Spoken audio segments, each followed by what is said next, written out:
Ok, donc on a fini le premier portail du livre Nefesh HaChaim, et là, vu qu'on est au mois de Elul, et peut-être le dernier mois de Elul avant que ma chère vienne, il semblerait, j'ai des choses à vous dire à ce sujet, pas maintenant.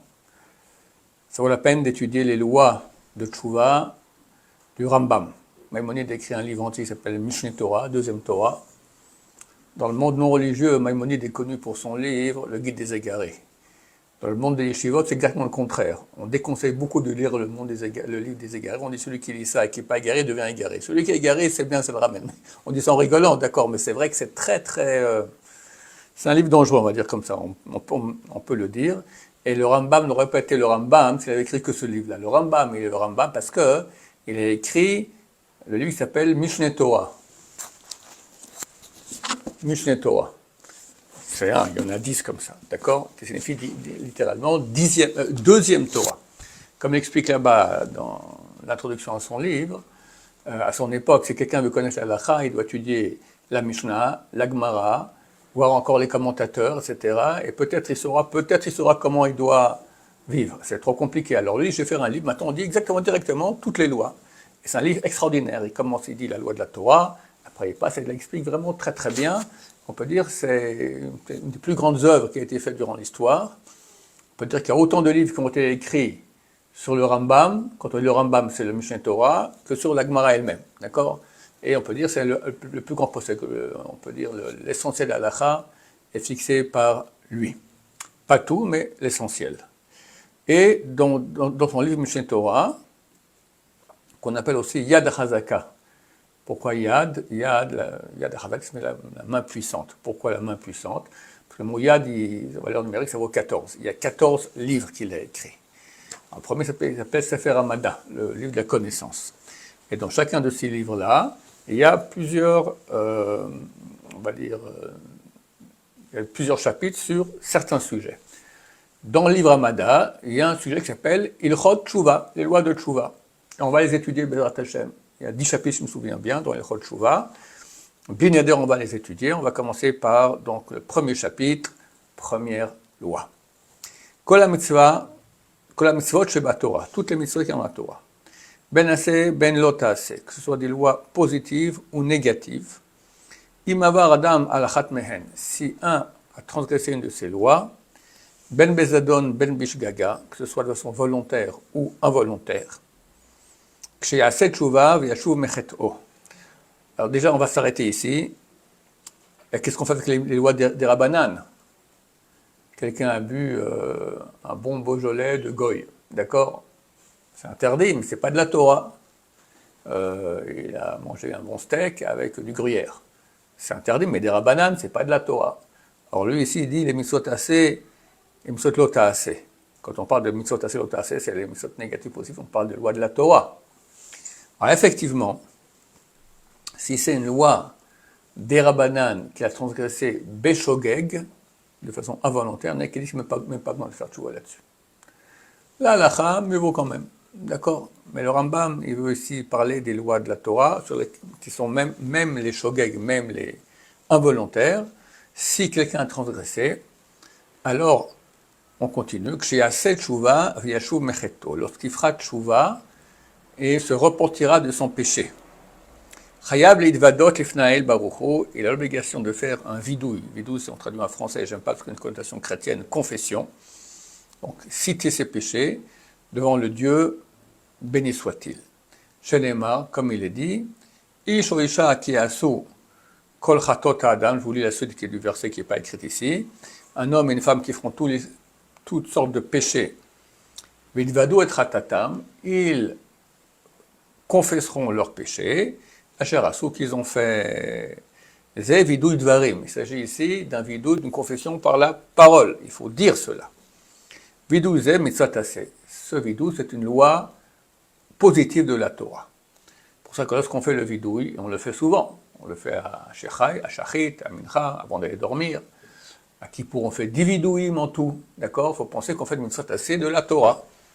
Pas simplement lire, il y en a qui font tout Kippour, ils lisent tout très bien comme il faut en pleurant, mais ils n'ont pas fait tchouva, ils n'ont pas pensé que c'est le vidouille. S'ils n'ont pas fait tchouva, ça ne vaut pas grand-chose, hein. C'est bien de prier, mais l'essentiel c'est faire tchouva. Et une des conditions de la tchouva, c'est le vidouille. Et c'est bien de penser qu'on fait une mitzvah assez de la Torah par cela. Chose intéressante qu'on voit ici, pour le Rambam, il n'y a pas de mitzvah de tchouva dans la Torah, ça n'existe pas. Le Ramban Nachmanide, il dit que oui.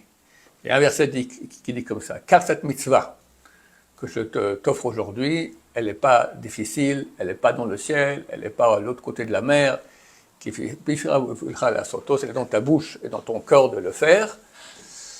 Le Ramban Nachmani dit c'est la mitzvah de tchouva. Rambam, il dit non. Rambam, il faut comprendre, hein, il y a le Ramban et le Rambam. Un finit par M, c'est Rabbi Moshe ben Maimon, Rambam, et Ramban, le deuxième c'est Rabbi Moshe ben Nachman. Un, on dit en français Nachmanide et l'autre Maimonide. Alors, vu que c'est dur de savoir si c'est Ramban ou Rambam, c'est l'accent tonique. Si on dit Rambam, avec l'accent tonique sur la première syllabe, c'est Maimonide. Ramban, sur la deuxième syllabe, c'est Nachmanide. C'est le moyen de savoir, sinon on est perdu. Alors, le Ramban, il dit que c'est la mitzvah de Tchouva. Le Rambam, il dit que c'est la Torah. Cette mitzvah que je t'offre aujourd'hui, c'est la Torah, qui n'est pas dure à faire. Donc, d'après Rambam, il n'y a pas de mitzvah de Tchouva. Mais bien sûr, c'est logique qu'on fasse Tchouva. C'est logique que quelqu'un fasse la volonté de Dieu et regrette les mauvaises actions qu'il a faites. C'est même pas nous de le dire, d'après le Rambam. Dieu t'ordonne de faire des mitzvot, tu ne les fais pas, reviens. Alors, quelle est la mitzvah de la Torah? Faire le vidouille. D'accord? Kesad mitvadin. Comment faisons le vidouille? Omer, il dit, Ana Hashem. Ana, on pourrait traduire par français O, avec accent circonflexe. O Hashem. Ça ne veut rien dire en français. C'est une façon, c'est un vocatif, une façon d'appeler Hashem. O Hashem. Hatati aviti pashati lefanecha. J'ai péché et péché devant toi. Alors il y a trois termes ici, il y a trois types de péché. Hatati, c'est péché involontaire. Chet. Aviti, c'est volontaire. Pashati, c'est exprès. Ça veut dire, tu as deux morceaux de viande, un kasher, un taref, même prix, même goût, tu prends exprès le taref. Ou tu n'en as rien à faire, tu fermes les yeux, tu prends ce qu'il y a, ça revient au même. D'accord? On s'appelle ça exprès contre Dieu. Vasiti karvekar, et j'ai fait ainsi et ainsi. Et là, il faut mettre dans cette case le péché qu'on a fait. Varen ichamti ou boshti bemaasai. Et je regrette et j'ai honte de mes actions. Et jamais je referai cela. Donc en fait, ici le Rambam nous dit l'essentiel de la tchouva, reconnaître, regretter, il dit aussi ici avoir honte, c'est très grand si on peut avoir honte du péché qu'on a fait, et prendre sur soi de ne plus jamais le faire. On peut le faire en français aussi? En français, en chinois, tout va très bien. Dieu comprend tout très bien. Vezeu ikaro shel vidouille, c'est l'essentiel du vidouille.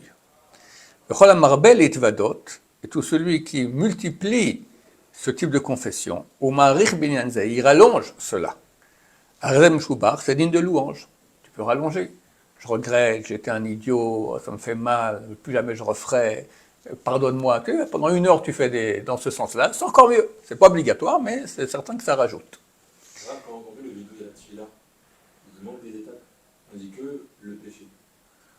On ne dit pas je regrette mon enchaîne, pardon. On dit c'est vrai. Alors, ce que nous, quand on fait le vidouille, sans dire, c'est vrai qu'on ne dit pas qu'on regrette, mais lorsque tu le dis, en même temps, il faut que tu regrettes. Pas j'étais content, ou bien tu parles. Ça veut dire je regrette. Non, ici le Rambam dit qu'il faut dire qu'on regrette. D'accord, il le dit. Mais comme on a vu maintenant à après la prière, il y a des cas où on ne peut pas parler. Quelqu'un que j'ai dit que c'est très bien de faire tchouva avant la mort. Très souvent, le type, il ne peut plus parler. Des fois, il est entubé comme ça. Ma grand-mère, elle avait un grand tube comme poche. Elle n'aura pas fait de la tchouva, ma grand-mère, parce qu'elle ne comprenait rien du tout. Mais elle avait un tube dans la bouche. Qu'est-ce qu'on peut faire? On ne peut pas faire, d'accord? Alors, en pensée, c'est valable aussi. Alors là, maintenant quelqu'un, il dit, j'ai fait ci, j'ai fait ça, et il pleure, parce qu'il regrette ce qu'il a fait. Il a oublié de dire, je regrette. Et Dieu voit bien qu'il regrette. C'est bon, ça marche.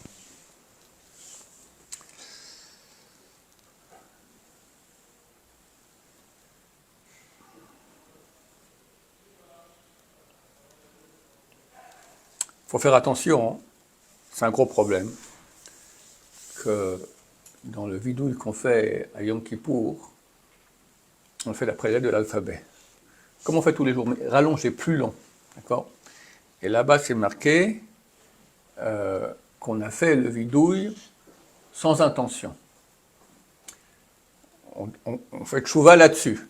Et il y a de quoi faire tchouva. Parce que c'est vrai que c'est un peu insolent à dire à Dieu, en 2 mots, j'ai craché sur ta Torah, sur ta gloire, d'accord? C'est ça, faire des péchés. Et tu le dis, et puis tu penses complètement à autre chose. C'est honteux. Mais bon, c'est notre situation à nous qu'on est vraiment digne de honte. Voilà, alors faire attention de faire le vidouille avec concentration et penser au moins ce qu'on dit. Et si on peut regretter, c'est encore mieux. Bezrat Hashem. Vechen balei chataot v'hashamot. Donc, dans les sacrifices, il y a 4 types de sacrifices. Il y a Ola, c'est holocauste, c'est tout pour Dieu. Il y a Toda, c'est toutes sortes de shlamim, c'est des sacrifices qu'on amène pour remercier. Et il y a 2 encore qui viennent pour des péchés.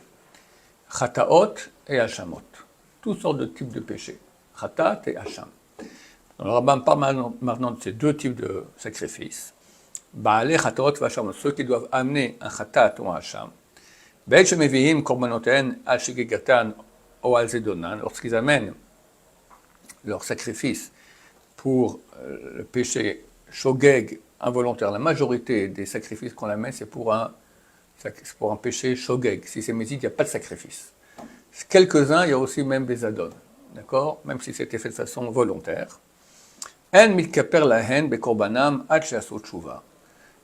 Leur péché ne sera pas expié par leur sacrifice jusqu'à ce qu'ils se fassent tshuva. Vidvadou, vidou dvarim, et feront le vidouille de parole, la confession. Shenemar, vidvada asher chata alea. Quand on parle de sacrifice, la Torah dit, et il fera le vidouille, donc la confession du péché qu'il a fait. Donc ça ne sert à rien d'amener le sacrifice tout seul, il faut faire tshuva avec, et le vidouille. Comment il faisait?